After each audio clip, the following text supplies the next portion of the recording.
Over 7 million illegal cars are being driven on Britain's roads every day. The ones that obviously drive around and know it's got no insurance, to be honest, I've got no sympathy for them.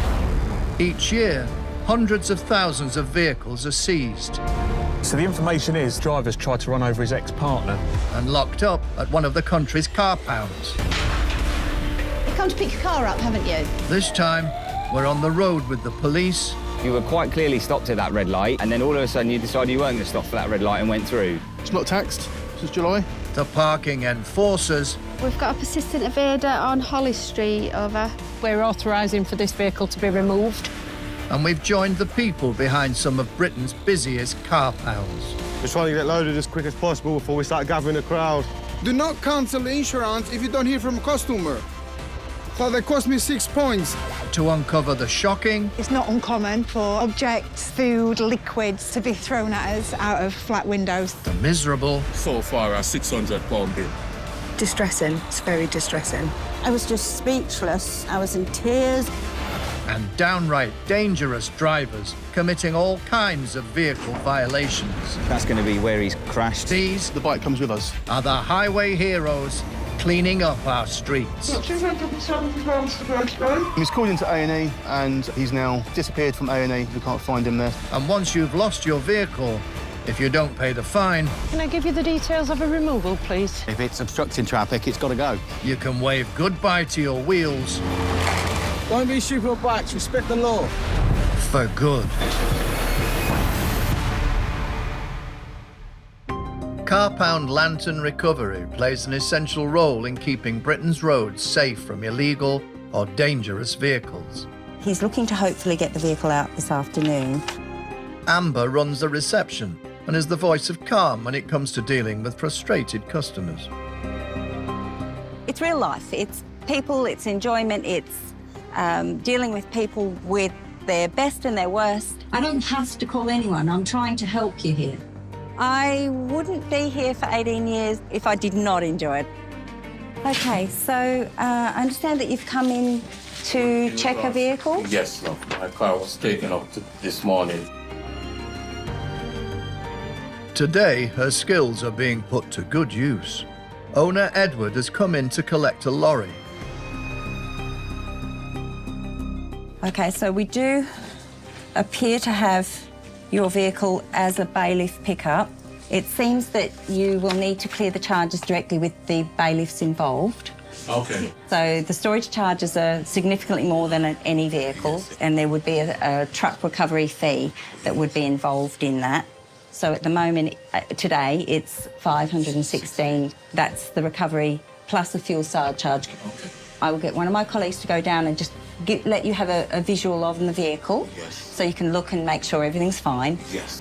This is an eye-watering amount for Edward to have to pay up, but there is a reason why the price is so steep. That vehicle was recovered from what they termed a traveller site, and it was caught up within the recovery because they were moving various cars and small vehicles, and this particular vehicle came to us as a result of not being their usual fare as being a heavy 7.5-tonner and loaded. So they called us. I was there when they were trying to tow the lorry. I arrived before the lorry moved. I don't see the reason why it wasn't given back to me. As far as I'm concerned, there was no real reason to take it. The bailiffs, I see them as vultures. You understand? They are for a system that no one gains but the bailiffs and the system. This vehicle is for export. This vehicle is going to Jamaica. Yeah, so it was in storage in Enfield. And basically, I don't know what happened. I've just got so far a £600 bill. I don't know where we're going forward from here. I don't know if it's the recovery company that is responsible for the damage to the vehicle or, well, it's got to be because it was there before. Whoever is to blame, Edward needs to come up with some money fast if he wants to avoid more car pound costs.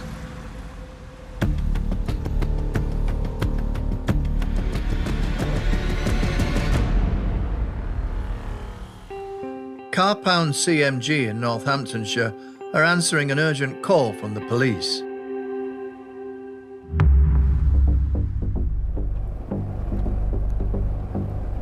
Ashley is one of the CMG drivers trained in crime scene vehicle recovery. So we're off to Wellingborough. The police have asked us to go and recover a Vauxhall Corsa, and they've asked us to put it in our Socko bay, which is our scenes of crime, so it can be forensically tested. They're harder to recover because the police want it for scenes of crime, so forensics and things.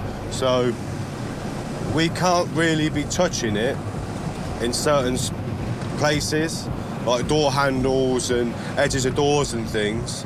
You know, like high traffic areas where people would touch it. We're not allowed in the vehicles, so we have to try and recover it, no matter where it is or what condition it's in, without touching it, basically. It's always a little bit harder, but it's a challenge, and we like challenges at this job.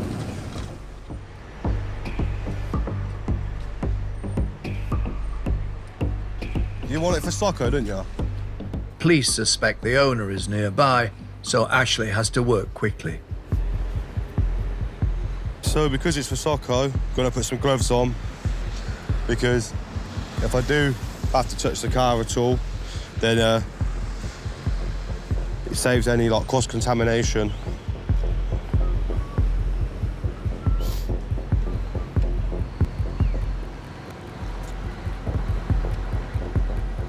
Just trying to get it loaded as quick as possible before we start gathering a crowd.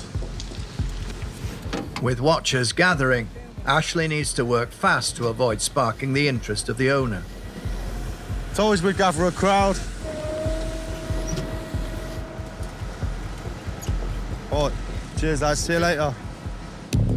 All cars seized as evidence for crime have to be locked away in a special area of the pound with extra security. Once locked up, the vehicle can't be touched until the police forensic team have got all the evidence they need.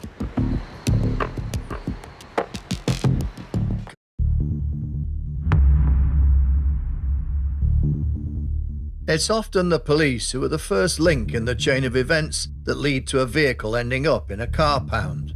And today, Sergeant Dan Ayrton from Surrey Police is on the lookout for an abandoned van. Got to keep an eye out for a Ford Transit that's parked in the road. Tuesday, I'm just looking for this abandoned Transit. Do you know how far down on Forbridge Road it might be? Apparently it's mapping at the junction of Park Road. Oh, yes, there it is. 20, we found it. It's likely, really, that it's going to be recovered because it looks like it's been damaged and the owner has decided not to come and collect it, potentially for reasons of intoxication or otherwise. It has got damage to it, so it would suggest it's been involved in a collision, and I would suggest that there is the car that it's hit. The job itself is quite old. It came in at midnight, so in terms of any evidence of anyone drinking or anything like that, we're pretty much quite a long way out of that window, really. I'm going to go and have a look and see if there's any evidence of any injuries, because that's really the main thing we're interested in. Because if somebody's been injured as a result of the collision and we don't know about it, then obviously we need to make sure they're all right. So far, the driver hasn't been traced. Failing to stop after a collision is a criminal offence which can lead to 6 months in prison and a £5,000 fine. Right, that's going to be fun. The sooner a recovery team can remove this dangerously abandoned van, the better. If we are on a strategic roads network or an area which is safety related, quite often we will have to cone out a section of that lane, which puts us at risk and other members of the public. So they do try and get to us as quickly as possible. 20, irritatingly, it's locked, so I can't get into it. And airbags haven't deployed, so there's no injury that I can see, there's no blood or anything like that. I'll call recovery. We'll have to get them to just drag it out of the way because we can't move it. We're just at the point at which we think the collision has occurred, so you can see there's a grey car further up here which has got quite a lot of damage to its offside panel. That's going to be where he's come off this roundabout and crashed. You can see then there's a lot of fluid on the roads, which leads to a big gouge mark in the road and then some nice big chunks out of the curb. And the curb is where is probably where he's burst his wheel. So his alloy's come off and he's continued driving down the road with no tyre on his rim, which is what's caused the damage to the road surface to the point at which he's left it just in front of our car further back there. So it's quite a long travel period from the point of impact all the way up to where he's actually left the vehicle. The parked car has been badly damaged. Sergeant Ayrton has tracked down an eyewitness. I approached the roundabout. Yeah. The van came round. Yeah. And as he went past me, I went out. And then he stopped. Yeah. Causing me to brake. Right. Before I hit him. Right. As I went round him, he started giving me some verbal abuse. Yeah. We just heard a massive bang. The male with a jumper on had his hood up. Yeah, it's nice that people will approach us and come and speak to me and give us those details. And you said he was unsteady on his feet, did you? Yeah. It took him a while to get back in the van. He looked a little bit wobbly. Yeah. But thank you very much anyway. All right. With vital intel gathered, Sergeant Ayrton's attention turns back to the van. Because it's locked, it will have to be recovered fully because we can't get it onto the truck, unfortunately, without dragging it. So we'll remove this so that it frees this road up. Dan calls the local pound and the recovery team get cracking. Our relationship with our car pounds is a really good one. Sometimes we'll have the same recovery operator that will turn up in the same day 3 or 4 times, and they know us, we know them. They already know what they're doing, so they get on with what they need to do, and then it allows us to continue doing what we have to do at a scene. No keys, unfortunately, for you. It should be all right just to be dragged on, to be fair. The recovery agents do have a really difficult job. They're working in quite dangerous conditions sometimes. They have a lot of specialist skills that we don't have. We're really glad that we have that close relationship with those recovery agents, because without them, we wouldn't be able to do our jobs properly. The owner of the car had heard the crash at midnight and called the police. Yeah, I've already done it. Oh, yeah, 100%. Sorry that no one's come out to you beforehand, but we're the first people that can come out to it this morning. So the person that owns the other vehicle that's involved in this collision, the one a little bit further up the road, they've turned up this morning to come and speak to us, give us a little bit more detail about what's happened and fill us in on a few of the details. So has the owner said nothing? We haven't traced him. Oh, right, okay. That's what I'm saying. The registered owner of the van, who's on the insurance, we've been and conducted inquiries at that address this morning, and it's a building site and there's nobody there. Yeah. So we haven't got anyone at the moment, but that doesn't mean to say we won't get anyone. The van will stay at the pound until the mysterious owner can be tracked down.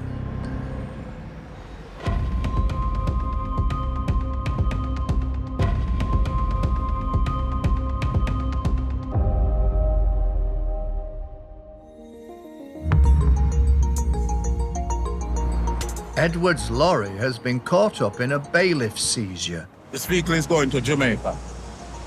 Yeah, so it was in storage in Enfield.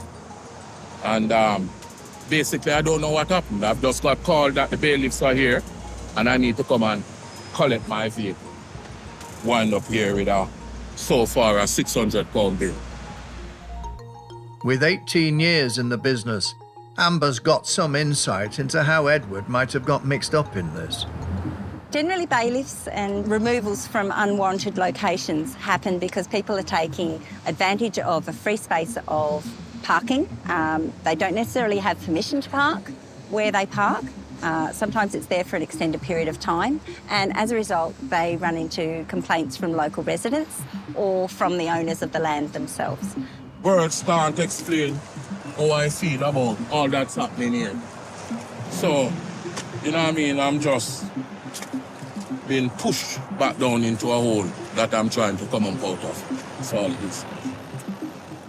Edward has been working as a driver, but has now bought his own lorry to return to Jamaica. He's also spent hundreds of pounds on equipment to help him start a new life there. Well, I'm from Jamaica, and I'm looking to go home. You understand? So I've always been a lorry driver here, so bought myself a little lorry, and I would remove this body and turn it into a tipper. So instead of being a curtain side, it would be a tipper in Jamaica. In here at the moment, I have catering equipment, personal household items, and you know, stuff like quad bike, washing machines, and stuff like that, but it's mainly catering equipment. I'm trying to make my way back home. These are the stuff, or some of the stuff that is needed I'm not involved in any illegal activities. I'm a lorry driver. You understand? I'm just trying to get home. I bought this truck. Yeah, now it's costing me basically what I don't have. Because I need to find money to pay for this. I'm just trying to make a living. I'm just trying to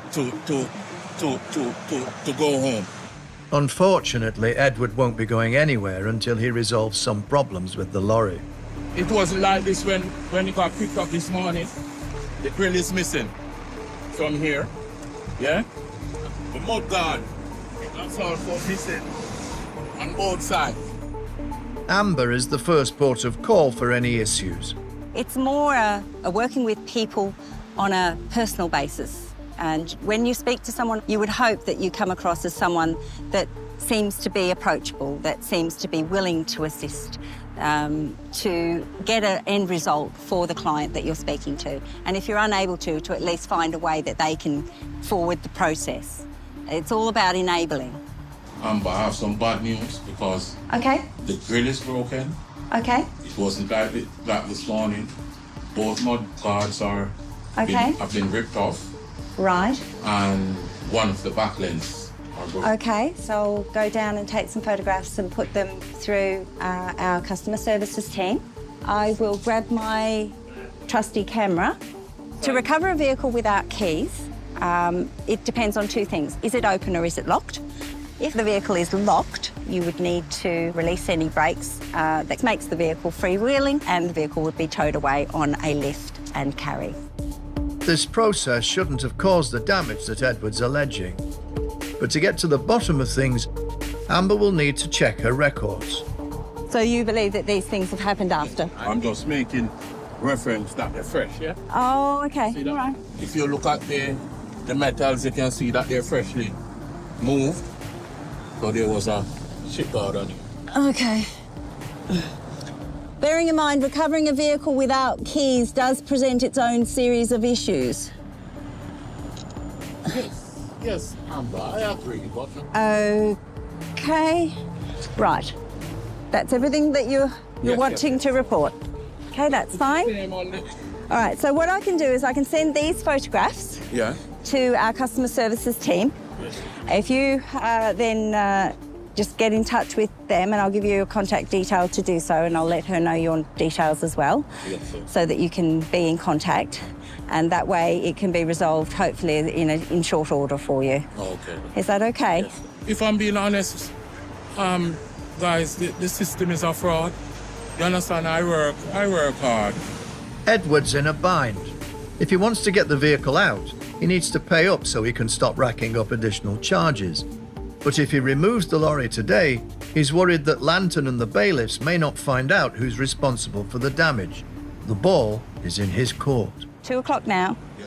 So by about 4:15, I'd need to know that you are wanting to collect the vehicle. See what you can do. Yeah. Okay? Oh, okay.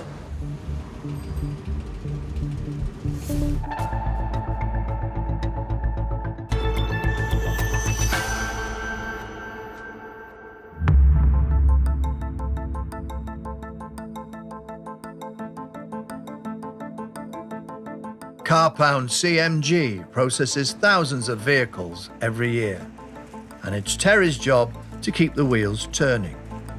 Basically, when these cars come in, I have to find a space for them, and I have to, when the customer comes back, when he's paid his insurance or his road tax, I have to give them their car back. It's pretty straightforward. Keeps me busy, though. But business has been booming of late, and Terry's running out of space. We are very close to being full, and the weekend is our busiest time. This is silly. You know, no insurance, no tax. You crash into one of these, you're going to be out of pocket. All these, you know, we've got 80-plus vehicles here. That's bad. With the yard fit to burst, Terry's hoping that the owner of this van will collect it soon. This is the next appointment on our list, which is a little van that came in as an obstruction nearly 2 weeks ago, and they are due on my planner to come and collect it today, but they're obviously running late, so we'll wait and see. probably broken down at the side of the road. Whoever was driving it walked away rather than arranging their own recovery, or maybe they'd gone to get recovery but decided to go do something else instead, and it's an obstruction. If it's obstructing traffic, it's got to go. I think the people who have due for this van have actually turned up now, so hopefully it's another one gone. But the van's owner has sent his engineer into reception. Hello. How can I help? I've come to take a tracker out of the video. All right, OK. Do you want the maggots? The engineer is here to strip the van of any valuable equipment. How you doing, all right? Not so bad. Which means the owner wants to scrap the vehicle, but salvage anything reusable. Someone nicked the roof bars off it. And one item he was hoping to recycle appears to be missing. You nicked my roof bars? There's a set of roof bars in that van, they're gone. The office staff check their records, and the roof bar mystery is solved. The roof bars are in the back of the van. Apparently, as they went to move it, one of them fell off, so they took them off and put them in the back for you. I ain't worried about that. I was just saying, I thought someone's nicked them. Oh, no. They're in the back of the van. Right. All right, then, thank you. No worries. When we turn up to pick up a vehicle, one of the first things the driver does before he loads the car is take pictures around, in and of the car, i.e. damage to the vehicle, anything that's inside. As regards removing items, when the car is brought back to the yard, they de-kit it and put it in a bag. And it either goes in the boot and sealed, or it will go into the property store.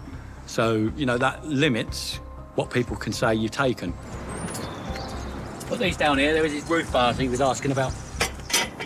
OK. No worries. Despite getting rid of as many vehicles as he can, Terry's still tight for space. So tight, in fact, that everyone is having to reverse out of the pound. It is expensive. It's an expensive car park, but the hope is that anyone who leaves their car here for any length of time comes back and collects it, because if they don't, you know, they go to the scrapyard.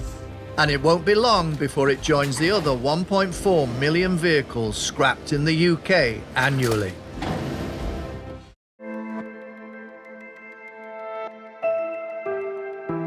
Two days ago, Dorothy's car was impounded. I was driving home on Tuesday from my daughter's down south after being there for Easter. As I was coming into Wellingborough, the police car was showing, you know, follow me.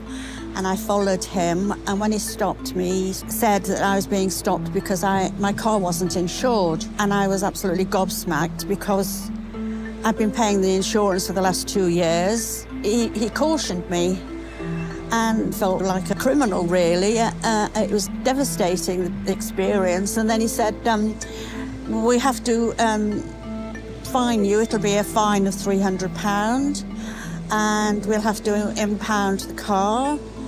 And that would be a recovery charge of £115. And I was just speechless. I was in tears. I didn't know what to do. After the car was seized, Dorothy began her own investigation. It was a typo error. For the last 2 years, I had been paying insurance on a car that didn't exist. Insurance people had put on my documents NGB instead of NBG. And they said, no, it's your fault because you should have checked it all. And paperwork doesn't come through as paper anymore. It comes through as on the computer, on your iPad. And I'm 76. I'm not really into all the, you know, technical things. The insurance company insisted that the error lay with Dorothy. I was so angry and so, you know, I felt I was walking up a brick wall, really, basically. They weren't going to help me. It was flat denial that I was in the wrong and that it could have been a typo error, their end. Said to them, well, you know, what's going to happen now, sort of thing. Because I was frightened that I was going to get pulled over again and told, well, you haven't been paid insurance in the last 2 years. And I was really frightened about all this. When you get sent your policy documents, email, or you get it sent by post, check them. Because if you don't, it can happen. And it does happen here, you know, regularly, all because the insurance company haven't auto-renewed, or the insurance company have got a digit wrong, or you give them a digit wrong when you told them, you know, and that can be costly. Yeah, I do feel sorry for them, but it's not my decision to give them their car back for free. The police have since dropped the charges, but Dorothy has still had to foot the bill. It's just been one nightmare. I mean, to say, why should I be jeopardised and penalised and pay out all that money when it wasn't my fault, as I say, in the first place? I felt sick. I felt like a criminal. I felt, you know, God, what have I done? I felt as though I'd done something really, really dreadful. So, yeah, it crumbled me. I mean, for 2 days, I've been in tears, wondering what to do. Dorothy is going to keep battling the insurance company to get her money back. Some of the most avoidable road accidents are those caused by dangerous loads that threaten every other road user's safety. Serious road accidents caused by agricultural vehicles or insecure loads is a rare occurrence, although it does happen. They're usually dealt with by the officers at the side of the road, so getting recovered for that is not as critical unless the vehicle itself is in an unroadworthy condition, and then it comes under a different category of seizure.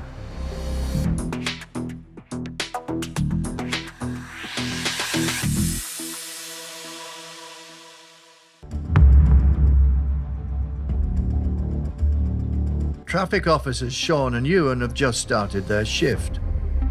The officers are alerted to a farm vehicle with a suspect number plate. I just want to be able to make sure you can see the index of the vehicle. Yeah, you can see that. That is not strapped down, but that's an insecure load. They follow the tractor. That's not a number plate either. It's not coming back to anything. It's a bit odd. Okay. It's not coming up from PNC at all. Insecure loads causes us quite a lot of problems as a police force, and I think as a society in general. It causes a lot of damage to cars on the lower level with bricks, ladders, debris coming off of any kind of vehicle, whether it's a normal car or a tipper truck. And that results in a lot of cars cluttering up compounds, vehicle recoveries with some serious damage caused to them, which is why it's so vitally important that we make sure that all loads in vehicles are correctly secured down. Hello, sir. There's a couple of reasons why we stopped you. Firstly, you've got no number plate, index plate on the trailer, but also the load on the trailer is not secured down correctly. Right. And I can only see the one index plate. So that's the reason we stopped you. Did you load this yourself, yes, or did someone else load it to you? What's your understanding about load security? Well, it mustn't come off. It mustn't come off, that is correct, yeah? More than 21,000 road traffic accidents are caused by debris in the road each year. And this farmer is carrying over a ton. So if you were to have an incident, heaven forbid you crash, and that trailer goes over, what is going to stop that from going all over the carriageway and affecting other vehicles? Well, I guess nothing. Nothing. So I'm not getting anything back on that registration that's displayed. Well, we taxed it and got a new logbook for it. Okay. A week ago, or a friend of mine did it for So has it only recently been registered? Yeah, a week ago. Okay, that's probably why I'm not getting back on it then. Because I lost the logbook. Yeah, I can see it's coming back as taxed on there. Yeah, that'll be why. If you've only just recently re-registered it with the DVLA, then there's normally a delay in when it comes onto PNC, so that is fine. Sean is keen to ensure the tractor and trailer are safe to drive. Would you mind just going in, sitting in the vehicle and just putting your foot on the foot brake so to illuminate the stop lamps for me, please, sir? Thank you. Yeah. Yeah, have you got hazards? Put them on as well. Anything? You can see the brakes. Oh, now neither indicators. So the hazards aren't, nothing's working on here. So it's an electrical issue. So there's a lot of frayed wires. Nothing is illuminating at the moment on the trailer. but there were no stop lamps, and now we're not getting anything nothing's working, which I can only assume is something to do with the frayed cable, yeah. I mean, there's quite a lot of goodwill and hope in these tape. It's a bit of an issue because you can't continue on your journey with indicators and stop lamps that aren't going to work, especially when the trailer itself is obscuring the indicators and the stop lamps on the drawing vehicle. Due to the size of the vehicles involved, it'll be a tricky tow if they call up the local pound. Sean and Ewan must decide whether to seize this tractor and trailer or not.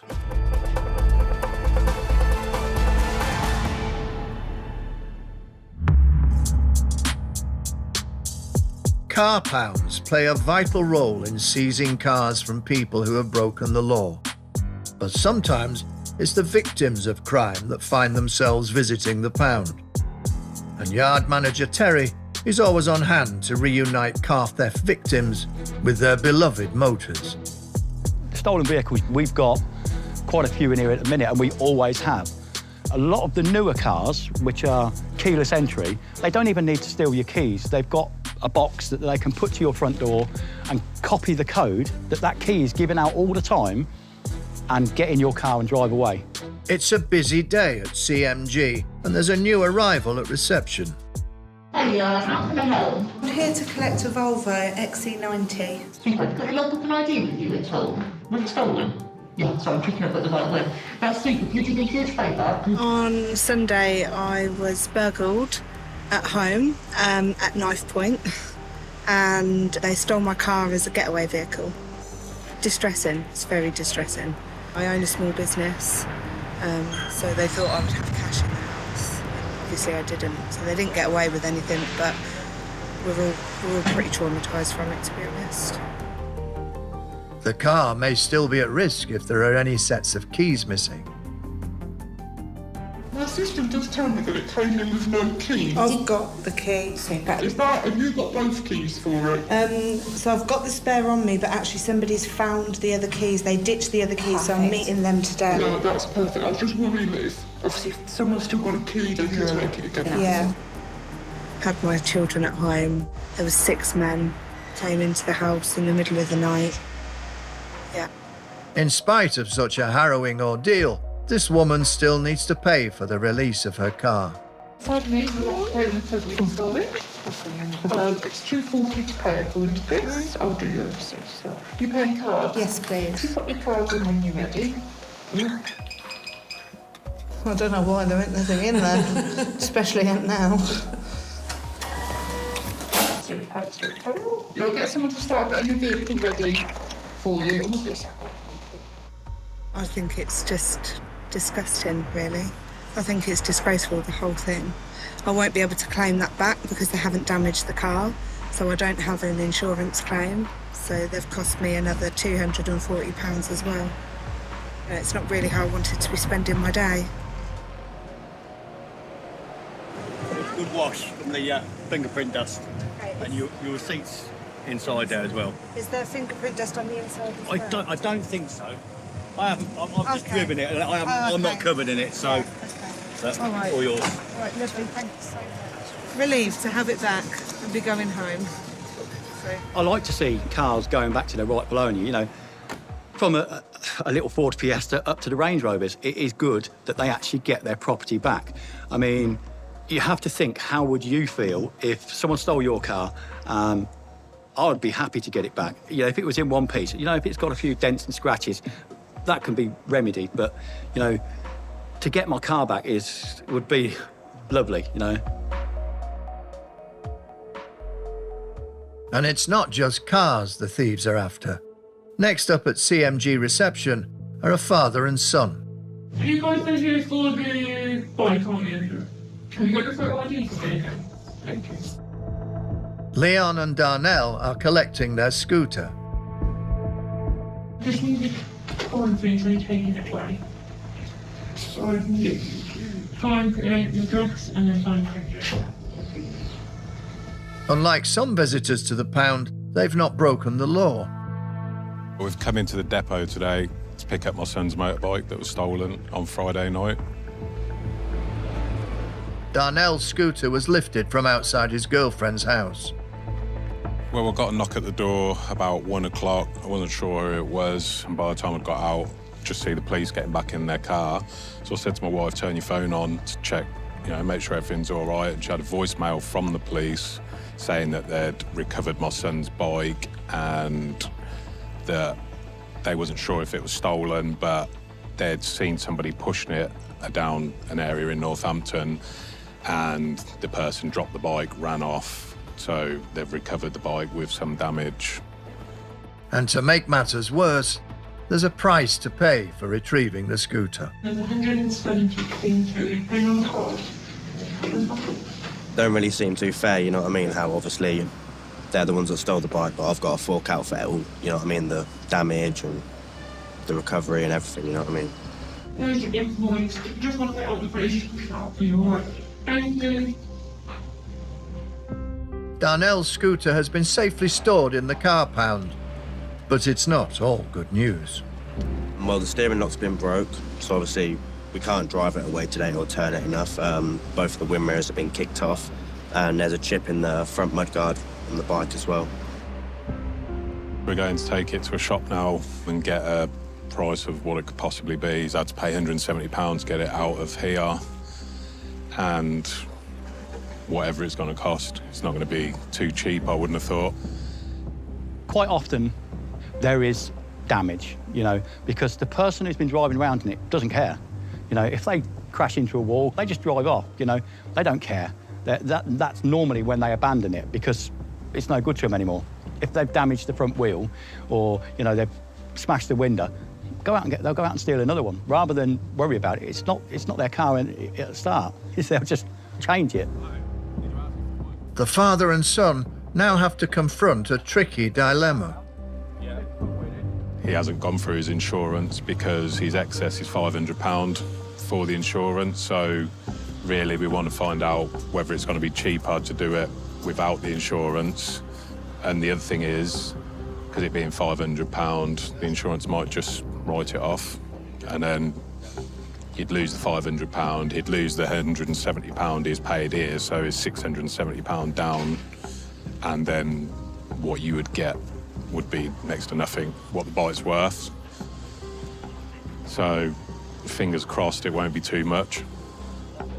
As they hope for the best, the car pound will keep motoring on.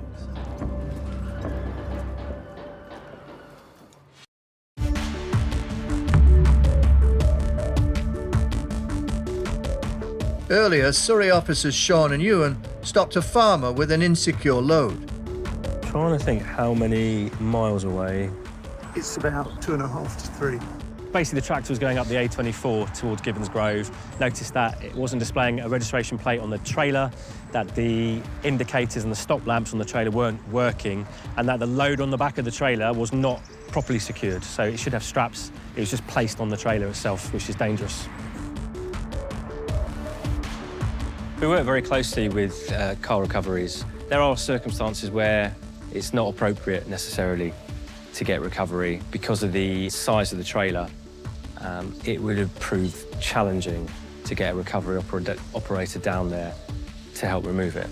So in that circumstance, we thought it was more expedient to escort the trailer back the short distance to the farm. We'll escort you back. I think we're going to have to do that because it's the only way we're going to get you there. We will be giving you a ticket for the offensive insecure load. You'll have 28 days in which to pay that fine or to contest it, whichever you choose to do so. In relation to your load, it's something you need to seriously consider because of the danger and the risk that poses to other people. If the unthinkable were to happen, that could cause some serious problems, especially if pedestrianised, like we're going pavements up here. If something happened, the brakes failed, and we already know that your lights aren't working, and this came off, it could do some serious damage to a pedestrian. So it needs to be secured with a strap. So we'll escort you back, we'll do the paperwork, and then we'll get you back, and then we'll leave you to it. It's been a farming first for Officer Sean. This is the first time I've been to a farm to issue a ticket, I have to say. It's not normally something we would do. The reason we're here is because we had to follow him back because the lights weren't working to make sure it was safe. So we do end up getting to some unusual places, but this is a first for me, a farm. Just to check. So it's It's just a £100 fine. There's no points on your licence. I have to caution you, so that's to say you don't have to say anything, but it may have a defence if you do not mention now, something you later on in court, anything you do say may be given in evidence. Right, I just need you to sign this for me, just to say that you've accepted the ticket. And with the fine issued, only one question remains. It's nice smell, isn't it? Is it your aftershave? Imagine that.